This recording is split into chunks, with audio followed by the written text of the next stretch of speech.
오늘 어버이 주일을 맞이하여서 모든 부모님들께 주의 은혜와 축복이 함께하길 원합니다. 한국에서 친구가 사진을 2번 보내주었는데 요즘 한국이 변화되어 가는 재미나는 변화를 얘기해 주는 것 같았습니다. 한 사진은 아마 서울의 어디에서 어떤 사람이 직접 손으로 써서 현수막을 걸어 놓았습니다.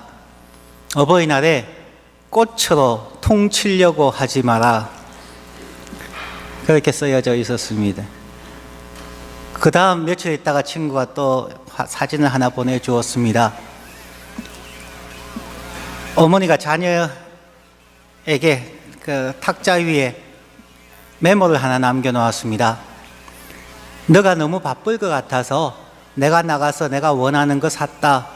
너는 내 통장에 입금만 해주면 된다. 그러면서 영수증 26만 원짜리 영수증을 거기에 딱 두고 갖는 사진이 있습니다. 자녀들은 늘 바쁘다고 얘기하지만 부모님에 대한 우리의 사랑과 표현들이 있어야 할 줄로 압니다. 마찬가지로 우리의 하늘아버지 하나님을 향한 우리의 생각과 우리의 표현들이 늘 함께 있었으면 좋겠다 하는 생각을 하게 되었습니다. 오늘은 갈라디아서 12번째 설교입니다. 갈라디아서를 통하여서 우리가 하나님께서 우리를 향한 사랑과 그리스도 안에서 이루어 주시는 자유함과 또 영적인 성숙을 향하여서 성령의 열매를 맺는 삶에 대해서 우리가 살펴보고 있습니다. 오늘 시작하시면서 말씀을 나눴습니다. 로버트라고 하는 박사님이 쓴 책이 있습니다. 1993년에 썼는 책인데 Taking the Word to Heart, 하나님의 말씀을 우리의 마음으로 이어가기라는 그런 내용입니다. 그 책의 156페이지에 이런 내용이 있어서 소개를 합니다. 이 책에 보면 로버트는 풍선 밟기 게임을 하는 학생들에 대해서 말하고 있습니다. 우리가 잘 아는, 우리가 소풍 가서 한 번씩 해본 게임일 겁니다. 그 반에 들어가면은 학생들을 두 그룹으로 나누어서 학생들의 다리에 풍선을 묶고 자기의 풍선을 보호하면서 다른 사람의 풍선을 밟아 터뜨리는 게임입니다. 그래서 시간이 흘러서 터지지 않은 풍선을 가진 최후의 사람이 성자가 됩니다. 풍선 밟기는 제로 썸 게임입니다. 내가 이기면 당신이 집니다. 누군가의 성공은 나에게서 기회를 빼앗습니다. 나는 모든 사람을 이겨야 할 상대, 속여야 할 대상으로 간주해야만 하는 경기입니다. 풍선 밟기란 진화론에서 이야기하는 경쟁입니다. 적자 생존입니다. 풍선들은 무자비하게 목표물이 되고 파괴됩니다. 몇몇 어린이들은 한쪽에서 어쩔 줄 몰라서 우두커니 서 있고 발만 동동 구르지만 그들의 풍선도 똑같은 운명에 처합니다. 전쟁은 불과 몇 초 혹은 1분 안에 끝이 났습니다. 오직 하나의 풍선만 살아남고 그 풍선의 주인공은 의기양양하지만 다른 사람들에게는 가장 질투의 대상이 되는 혐오스러운 아이가 되었습니다. 그런데 잠시 후 그 학생들이 나가고 다른 반 학생들이 그 교실에 들어와서 똑같은 게임을 하게 되었습니다. 두 번째로 들어온 학생들은 정신지체아들이었습니다. 그 아이들은 동일하게 풍선을 하나씩 받았고 똑같은 지시를 받았으며 똑같은 신호로 게임이 시작되었습니다. 구경하던 사람들, 학부모들은 명치 부분이 가라앉는 느낌을 받았다라고 말한 사람도 있고 나는 그 아이들을 경쟁의 압박에서 보호하고 싶었다라고 얘기하는 부모도 있었습니다. 하지만 게임이 막상 시작되었을 때에 놀라운 일이 벌어졌습니다. 이 아이들은 선생님의 지시를 제대로 이해하지 못했던 것 같습니다. 아이들이 많은 그 대혼란의 상황 속에서 아이들은 다 함께 풍선을 빨리 터뜨려야 된다고 생각하였던 것 같습니다. 그래서 아이들은 풍선 밟기 팀을 구성했습니다. 한 여자아이가 무릎을 꿇고 마치 미식축구의 필드골을 시도하는 것처럼 자기의 풍선을 잡고 있으면 다른 아이가 와서 그 풍선을 밟아서 터뜨렸습니다. 그리고 그 풍선을 터뜨린 남자아이가 다시 앉아서 자기의 풍선을 붙잡았고 그 여학생은 그 남학생의 풍선을 밟아 터뜨렸습니다. 모든 아이들이 서로를 돕는 가운데 위대한 풍선 밟기 게임은 계속 진행됐습니다. 마지막 풍선이 터졌을 때에 모든 아이들이 기뻐했습니다. 모두가 성자였습니다. 이 두 가지의 게임을 로버트 박사는 이야기하면서 우리에게 도전합니다. 여러분은 어느 경기에 참여하고 싶습니까? 얼마 전에 나온 책 가운데서 독일의 학자가 쓴 책이 있습니다. 한국말로 번역되기를 피로사회라는 책입니다. 21세기를 살아가는 저희들에게 오늘날은 현대 문명 더욱 풍요롭고 문명과 과학이 발달하였고 더 좋은 환경 속에서 살아가지만 오늘날을 한마디로 정의한다면 피곤한 사회다, 피로사회다라고 정의하고 있습니다. 스트레스가 넘쳐납니다.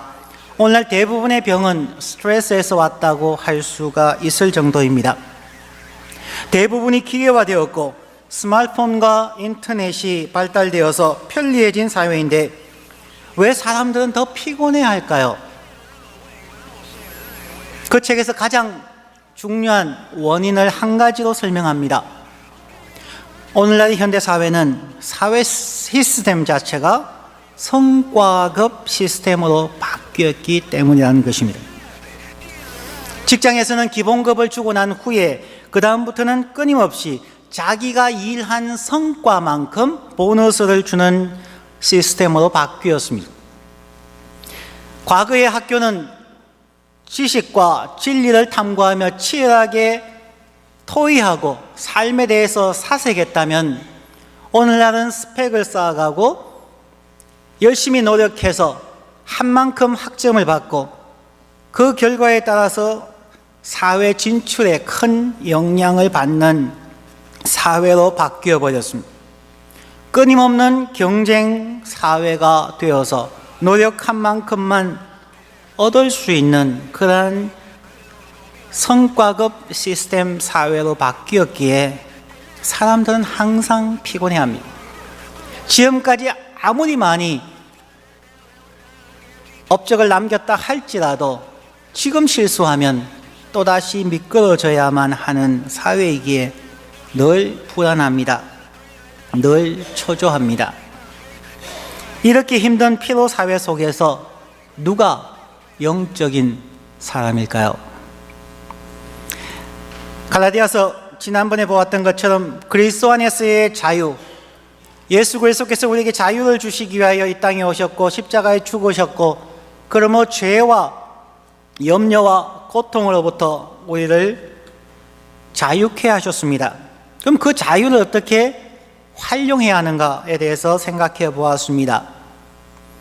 또한 영적인 사람, 진정 성령으로 충만해 있는 사람이 이루어야 하는 것이 무엇인가에 대해서도 우리가 함께 살펴보았었습니다.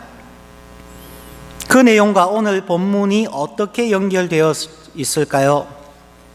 오늘 읽었던 갈라디아서 6장 1절부터 5절까지의 내용을 통하여서 이러한 사회 속에서 누가 영적인 사람인가, 또한 영적인 사람의 목표가 무엇인가에 대하여 오늘 본문에서 살펴보겠습니다. 첫 번째, 누가 영적인 사람입니까? 오늘 본문에서는 두 사람을 이야기합니다.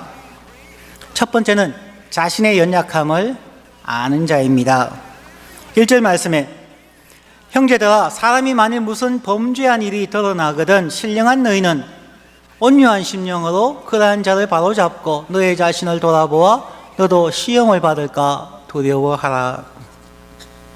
이 1절에 나오는 바로잡고라고 하는 단어, restore라고 하는 동사의 헬라어는 여러 다른 곳에서는 이렇게 사용되어지고 있습니다.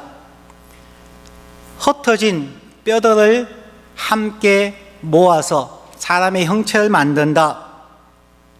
혹은 어부들이 고기를 잡고 난 후에 그물을 수선해서 떨어진 부분은 다시 깁고 다음에 사용할 수 있을 네트로, 그물로 다시 준비시킨다. 혹은 어떤 것들이 조각나서 흩어져 있는 것을 다시 모은다 하는 그러한 뜻으로 사용되어지는 단어입니다. 즉 항상 회복과 다음을 위한 준비된 상황을 만들어 간다 하는 그러한 뜻입니다. 우리가 살아감에 있어서 우리의 가족이나 주위 사람들을 바라보면서 그들에게 무슨 범죄나 실수를 한 사람들이 보였을 때에 그들을 정죄하거나 다른 부분을 부각시키는 것이 아니라 그가 온전해질 수 있도록 받아주고 위로하고 격려해서 다시 준비되어질 수 있도록 도와주는 것을 말하는 부분입니다.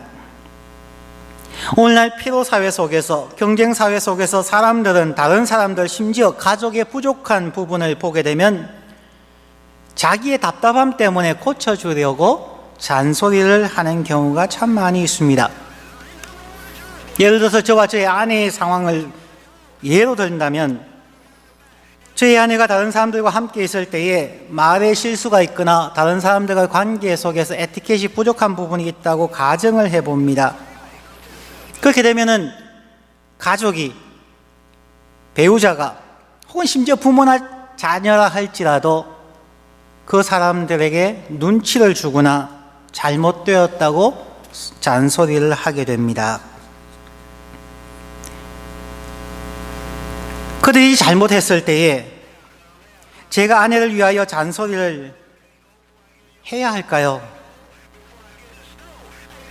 왜 우리는 잔소리를 하게 될까요? 우리는 쉽게 생각하기를 그 사람을 고쳐주기 위해서, 그 사람이 잘못되었기 때문에 라고 자기 나름대로의 변명을 합니다. 그러나 심리적으로 자세히 살펴보면 그렇지 않다는 것을 심리학자들은 이야기합니다. 제가 아내에게 말 그렇게 하지 말고 그렇게 행동하지 말라고 얘기할 때의 이유는 크게 두 가지입니다.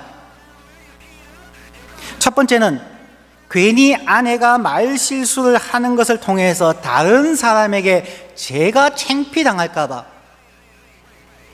그것이 두려워서 우리는 우리 주위에 있는 사람들에게 잔소리하고 고쳐주려고 하는 심리가 있다는 것입니다.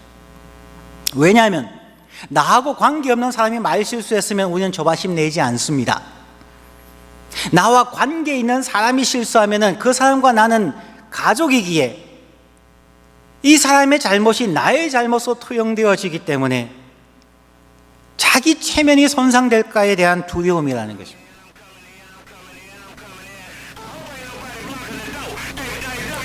실수를 하는 가족, 아내를 이해하며 그들을 돌보아주는 것이 아니라 내가 그들을 바라보는 것이 불편하기 때문이 두 번째 이유입니다. 첫 번째는 자기 체면이라면, 두 번째는 상대방의 실수를 내가 봐주지 못하는 내 마음의 조급함, 내 마음의 샬로우한, 풍요롭지 못한, 온유하지 못한 우리의 마음 때문이라는 것입니다. 우리가 남의 잘못을 지적할 때에, 잔소리할 때에 그들을 보지 마십시오. 여러분의 마음을 점검해 보십시오. 왜 그 말을 하고 싶은지, 왜 고쳐주고 싶은지, 왜 잔소리하고 싶은지 90% 이상의 이유는 자기에게 있습니다. 내 체면 때문에, 내가 보고 있기가 거북하기 때문에, 내가 성숙하지 않았기 때문입니다. 몇 번이나 얘기하지만 우리가 직장 생활에서나 특히 교회 친교 시간이나 만남에서 다른 사람이, 주위에 있는 사람이 조금 틀린 내용을 말한다고 고쳐주려고 하지 않아야 합니다.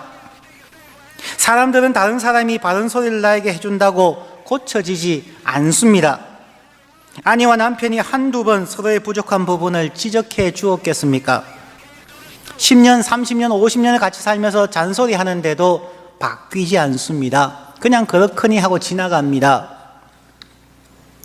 왜냐하면 바른 소리 한다고 사람은 바뀌지 않기 때문입니다.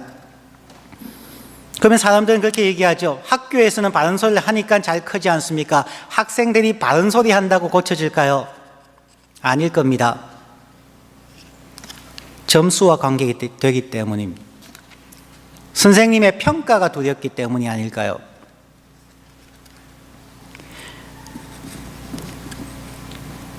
더 나아가서 우리는 세상 사람들이 교회의 잘못에 대하여 한두 번 지적한 적이 아닙니다. 교회가 세속화되었다, 목회자들이 권력을 밝히고 돈을 밝히고 세상적인 것을 밝힌다 라고 얘기하는 것은 이미 2000년 이상 계속된 교회를 향한 세상의 지적입니다. 그러면 교회가 바뀌었을까요? 목회자들이 바뀌었을까요? 별로 바뀌지 않습니다. 왜 그럴까요? 우리는 실수한 사람들을 어떻게 대해야 할까요? 영적인 사람들은 어떻게 실수한, 부족한, 미성숙한 사람에게 대하여야 할까요? 바울 사도는 오늘 1절에서 영적인 사람의 첫 번째 모습을 설명해 줍니다. 온유한 심령으로,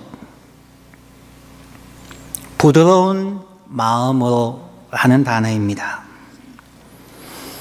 우리는 온유한 심령으로 그들을 바라보고 바로잡아 주어야 한다는 것입니다. 사랑의 마음이 전달되게 표현하고 의견을 제시하라는 것입니다. 사랑은 고린도전서 13장에 있는 것처럼 사랑은 첫 번째가 오래 참고, 두 번째가 온유하며 라는 단어입니다. 온유한 심령으로, 사랑의 심령으로 어떻게 오래 참고 난 후에 지적하라는 것입니다. 다른 사람의 연약함에 대해서 오래 참고 인내한 후에 가슴속으로 10번이고 20번이고 하나님의 사랑을 위해 기도하고 하나님 사랑의 표현으로, 사랑의 마음으로, 온유한 심령으로 말할 수 있게 해주십시오라고 기도하고 난 후에 얘기하셔야 합니다. 온유한 심령은 오래 참고 젠틀한, 참으로 부드러운 심령으로 그들을 대해야 한다는 것입니다. 그리고 또한 우리 자신도 동일한 실수 혹은 다른 실수를 범할 수 있다는 것을 인정하고 자신의 연약함을 인식해야 합니다. 만약 우리가 실수했다면 다른 사람이 우리를 공개적으로 어떻게 해주기를 원하십니까? 사람들이 많이 있는데 다른 사람이 저를 향하여 당신 그거 잘못되었어요 라고 얘기하는 소리를 듣고 싶으십니까? 그런 사람은 아무도 없을 겁니다. 예수님께서 하신 말씀처럼 남이 나에게 해주기를 원하는 것처럼 남에게 대하십시오라는 것은 여기에도 적용되어지는 부분입니다. 공개석상에서 내가 실수했을 때에 나의 가족이, 나의 친구가 나에게 어떻게 해주길 원합니까? 그것을 깊이 묵상하고 그 다음에 반응하십시오. 그것이 황금률이라고 하는 것입니다. 혹 다른 사람이 우리의 부정확한 통계나 인용 구절을 공개적으로 반박하기를 원하십니까? 아닙니다. 만약 그렇게 된다면 우리는 수치심 때문에 오히려 자신을 변명하게 되고 혹은 그 사람에 대하여 섭섭함이나 미워하는 감정이 생기게 됩니다. 그것이 인간의 연약함입니다. 온유한 심령으로 부드럽게 대해주지 않으면 사람들은 자기의 실수와 잘못을 고치지 않습니다. 마치 우리가 사랑하는 생명을 품듯이 대해야 하는 것입니다. 우리의 그리스도인입니다. 가장 영적인 분이 누구입니까? 예수 그리스도입니다. 그러면 예수는 어떻게 하셨습니까? 예수님은 죄인이나 약자나 세리나 이방인이나 어린아이나 그들 향하여서 정죄하지 않으셨습니다. 혹 굉장히 까다롭고 예수를 배척했던 서기관이나 바리새인 종교 지도자들에 대해서는 매우 거친 은사를 사용한 적도 있습니다.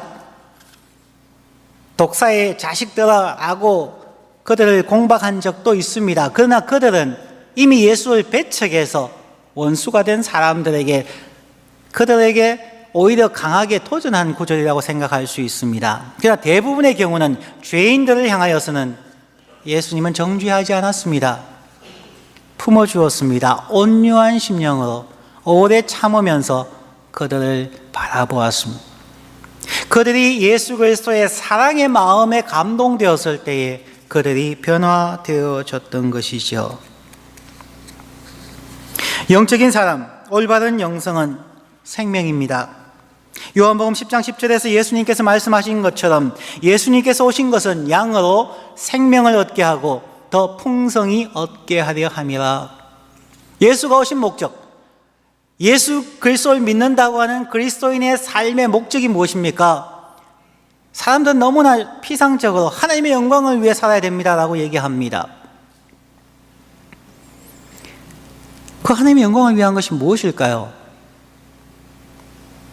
나와 나 주위에 있는 가까운 사람부터 시작해서 그들에게 생명 있게 하고 그들의 생명이 더 행복하게 풍요롭게 즐겁게 해주는 것이 하나님을 영화롭게 하는 것이 아닐까요? 이웃으로 생명을 얻게 하고 풍성하게 얻게 하는 삶을 살아야 우리는 온전한 그리스도인을 할 수가 있습니다. 그 생명은 우리의 연약함을 알고 겸손하게 하나님의 은혜를 받아들이는 것이며 더 나아가서 대담하게 하나님의 사랑을 맞이하는 것입니다.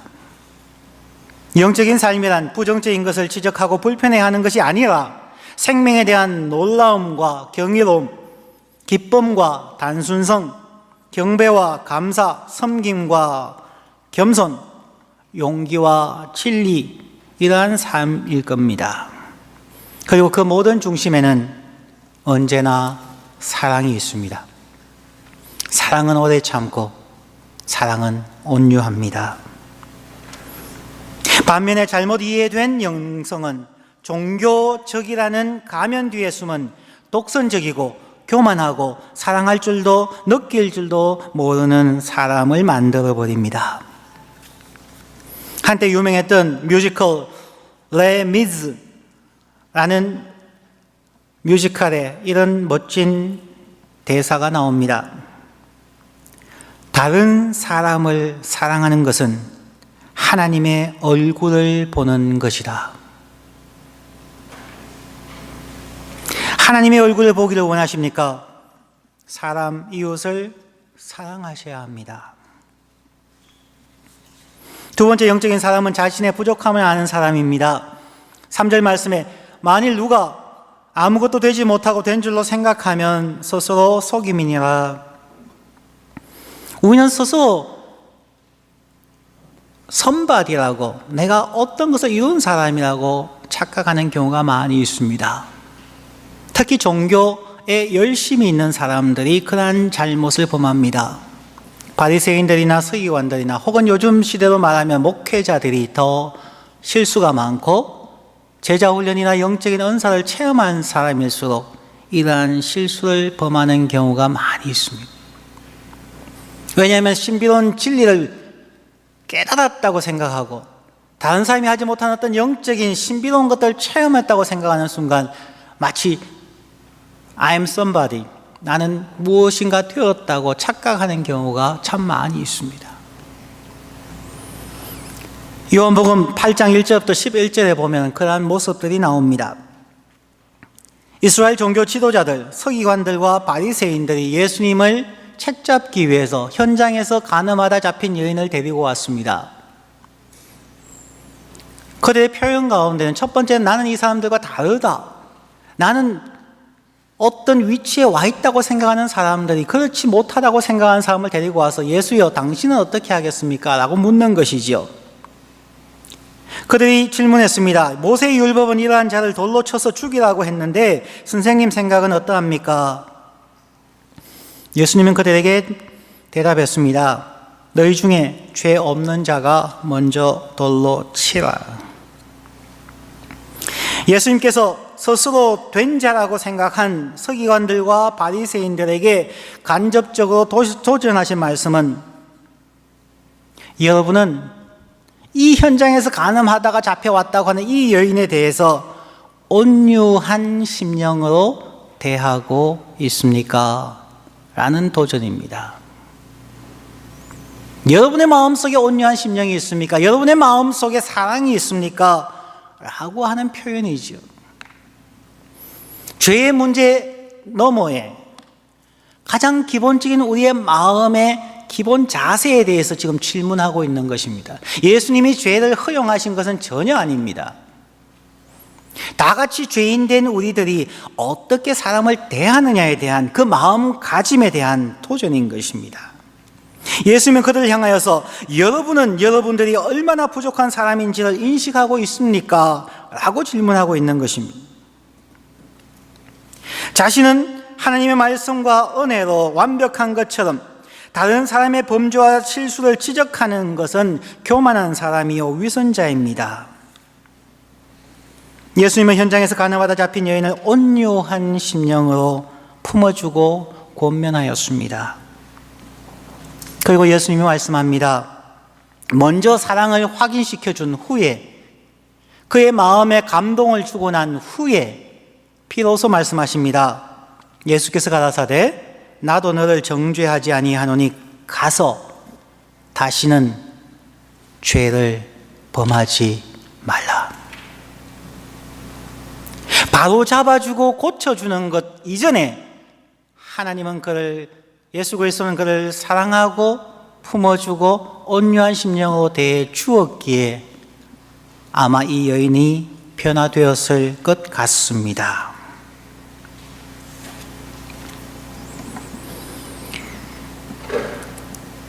영적인 사람은 예수 그리스도를 닮아가는 사람들이고 자신의 부족함을 알고 이웃을 온유한 심령으로 대하는 사람입니다. 그러면 이렇게 해서 궁극적으로 우리는 무엇을 성취하기 위한 것일까요? 영적인 사람의 목표는 무엇입니까? 영적인 사람은 그리스도께서 십자가에 죽으심으로 죄에서부터 자유하게 하신 그 자유함 속에서 생명을 얻고 사랑하고 온유함으로 사람을 대하는 사람입니다. 그러면 이 영적인 사람들이 추구하고 이루어야 할 목표는 무엇일까요? 그리스도 안에서의 자유와 성령의 열매를 맺음으로 성취하고자 하는 목표 혹은 그리스도인의 사명이 무엇입니까? 하는 것입니다. 오늘 본문 갈라디아서 6장 2절에서는 방법론과 목표를 분명하게 보여주고 있습니다. 먼저 방법론을 살펴봅니다. 서로의 짐을 지십시오. 2절 말씀에 너희가 짐을 서로 지라고 말합니다. 너희가 짐을 서로 지라고 하는 이 헬라어 단어의 의미는 도덕적 짐이나 연약함에 대한 강조입니다. 경제적이나 어떤 인맥 관계를 얘기하는 것이 아니라는 것을 우리는 생각해야 합니다. 어떤 사람들은 자기의 경제적인 문제 가지고 서로 짐을 지라고 했으니까 도와주십시오 라고 얘기하는 사람들은 잘못된 겁니다. 여기에서 얘기하는 것은 도덕적 짐이나 연약함에 대해서 사용하는 단어입니다. 즉 미성숙하고 도덕적으로 부족하고 그 마음이 약해서 늘 넘어지기 쉬운 사람들의 그 마음의 짐을, 마음의 연약함을 서로 짊어지십시오 라고 하는 뜻입니다.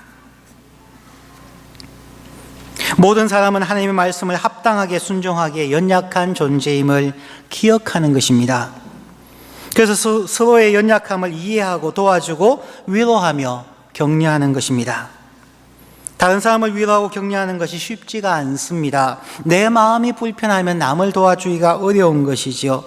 당장 우리 자신들의 스트레스와 연약함 때문에 넘어지기 쉽습니다. 그래서 바울 사도는 너희가 서로 짐을 지라고 한 후에 3절과 4절에서 어떻게 그 방법이 이루어질까를 얘기합니다.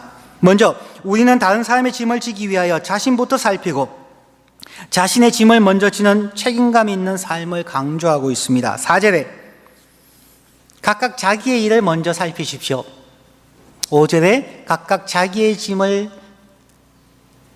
먼저 지십시오. 그냥 성경을 많이 알고 기도 많이 하는 것을 넘어서서 먼저 우리 마음의 연약함에 대해서 살펴보라는 것입니다.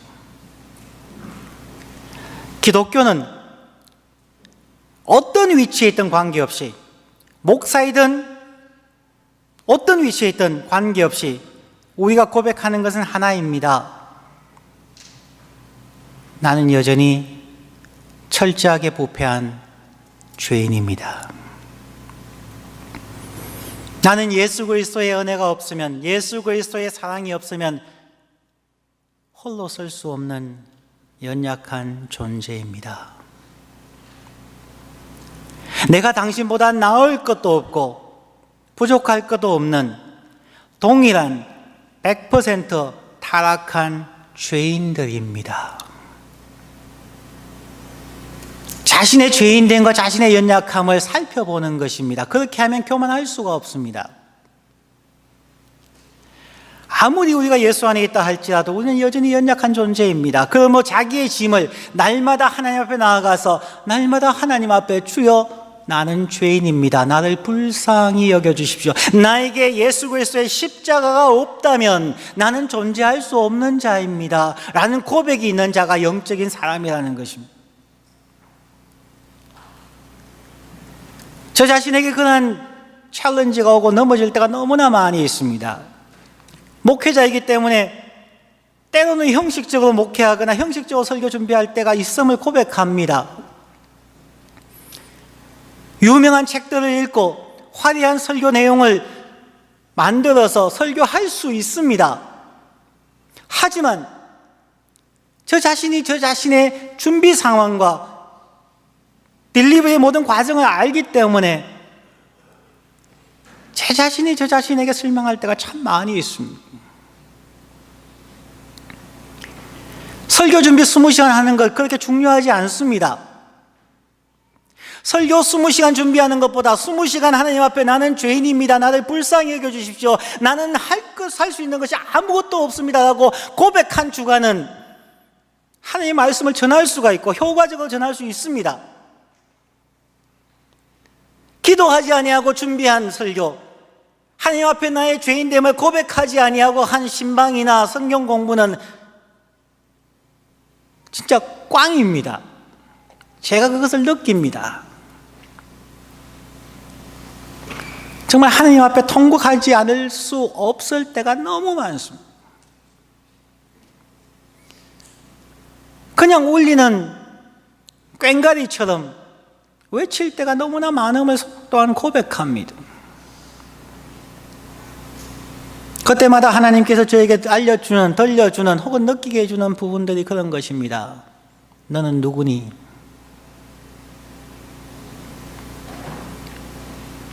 너가 신학교를 나왔다고 설교할 자격이 있다고 생각하냐? 너가 너 손가락 하나라도 들어서 선한 일을 할 수 있다고 생각하니? 그러면 너 혼자 해봐.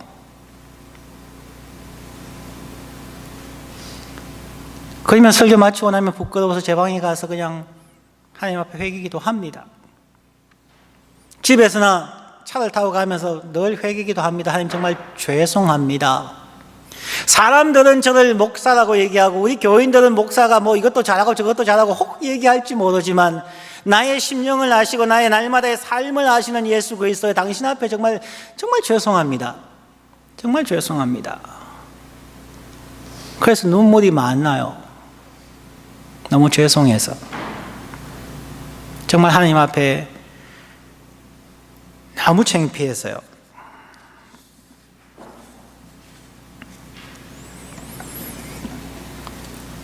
십자가가 없는 그리스도인은 허무입니다. 위선입니다. 교만입니다. 자기만 구렁텅이에 빠지는 것이 아니라 다른 사람들까지 위선자가 되게 하고 구렁텅이에 빠지게 하는 자입니다. 여러분에게 예수 그리스도가 선명하게 보이십니까? 여러분에게 예수 그리스도의 십자가가 분명히 보이십니까? 나 홀로 그리스도 앞에 서 있을 때뿐만 아니라 내가 가족을 대할 때, 친구를 대할 때, 주위 사람을 대할 때에 그들의 범죄와 실수가 보이기 전에 여러분의 눈앞에 예수 그리스도의 십자가가 보이십니까? 여러분을 위해서 죽으신 예수 그리스도의 십자가와 손과 발에 뚫려있는 못자국과 옆구리에 난 상처가 보이십니까? 그것이 보이면 우리는 다른 사람에게 잔소리할 수가 없습니다. 그 예수 그리스도의 못자국이 느껴지면 다른 사람에게 당신 그것도 못 걷냐? 당신 그것도 못하냐? 라는 말 할 수 없습니다.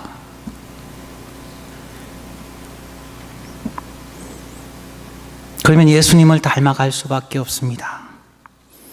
그래서 오늘 본문의 마지막에서 제가 설교하겠습니다. 우리는 스스로 각자의 짐을 지십시오. 각자의 연약함을 고백하십시오. 각자 날마다 순간마다 예수의 십자가 앞에 무릎 꿇으십시오. 그것이 자기의 일을 돌아보는 것입니다. 그냥 적극적 사고방식이나 어떻게 하면 좋아진다는 그런 세상적인 방법 아닙니다. 자기의 일을 돌아보는 것은 날마다 순간마다 십자가 앞에 머물러 있는 것입니다. 자기를 돌보는 것입니다. 그리고 주의 은혜를 구하는 삶입니다.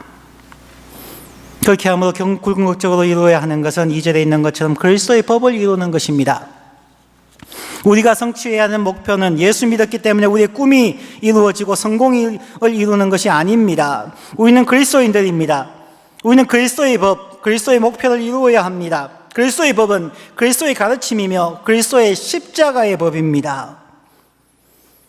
그리스도의 십자가를 이루는 것입니다. 우리의 삶을 통하여서 저 사람이 어느 교회 출신이다, 저 사람이 어느 신학교 출신이다가 아닌 우리의 삶을 통해서 예수 그리스도가 보여야 한다는 것입니다. 예수 그리스도의 십자가가 보여야 하며 예수 그리스도의 희생과 섬김이 보여야 한다는 것입니다. 우리는 하나님의 은혜 안에 살기 위해서 어떻게 합니까? 세 가지를 생각하면은, 우리에 적용할 수 있는 세 가지를 나름대로 생각하고 말씀드립니다. 첫 번째는 십자가 가까이에 머물러야 합니다. 날마다 정직하게 스스로를 점검하고 우리가 누구인지, 우리의 주님이 누구인지를 확인해야 합니다. 그리고 우리의 죄와 연약한 부분을 고백하고 하나님의 용서와 위로의 말씀을 받아들여야만 합니다. 두 번째, 은혜의 삶을 살기 위해서는 은혜를 베푸는 사람들 가까이에 머물러야 합니다. 우리가 다른 사람을 돕는 힘이 약할 때는 은혜를 기꺼이 베푸는 믿음이 성숙한 사람 가까이에 가 계십시오. 그들의 말과 행동을 보고 배우십시오. 그들의 삶에서 도전을 받고 그들의 삶을 모방하면서 성숙해 가야 합니다. 하나님의 은혜 안에 살기 위한 세 번째는 우리가 은혜를 베푸는 사람이 되어야 합니다. 서로의 짐을 지고 그래서 예수께서 사랑하신 모든 사람, 우리 주위의 사람들을 사랑하며 온유한 마음으로 대하여야 합니다. 예수님께서 이 땅에 오신 것은 사람들로 생명을 얻게 하고 더 풍성히 얻게 하시려고 오셨습니다. 그 목표를 위하여 예수 그리스도는 십자가에서 죽으셨습니다. 그러므로 우리도 우리 주위의 사람들에게 영원한 생명을 얻게 하고 그들의 삶이 풍요로워지도록 온유한 마음으로 섬기고 도와야 합니다. 역사가인 크리스토퍼 레시는 이런 말을 했습니다. 우리는 경쟁적 개인주의의 문화 속에 산다. 자신의 생각과 행동은 합당한 이유가 있지만 다른 사람의 생각과 행동은 판단의 대상이 됩니다. 차를 타고 가다가 비싼 차를 모는 사람을 보면 돈이 엄청 많은가 보구나, 속물일지도 몰라, 아마 사기쳤겠지라고 생각하고, 내 차보다 낡은 작은 차를 모는 사람을 보면 나보다 가난한 사람일 거야, 나만큼 성공하지 못했군 이라고 생각한다고 말했습니다. 당신보다 빨리 차를 모는 사람은 바보고 천천히 모는 사람은 얼간이라고 말했던 미국의 코미디언 조지 칼린의 말이 생각납니다. 이러한 피로 사회 속에서 살아가면서 예수님이 원하는 생명은 피로를 풀어주는 삶, 오아시스와 같은 삶이라고 하겠습니다. 마지막으로 예수님에 대한 예수님의 삶을 한 구절에서 보고 마치려고 합니다. 예수님이 이 땅에서 어떻게 사셨을까요? 히브리서 5장 7절과 8절 말씀입니다.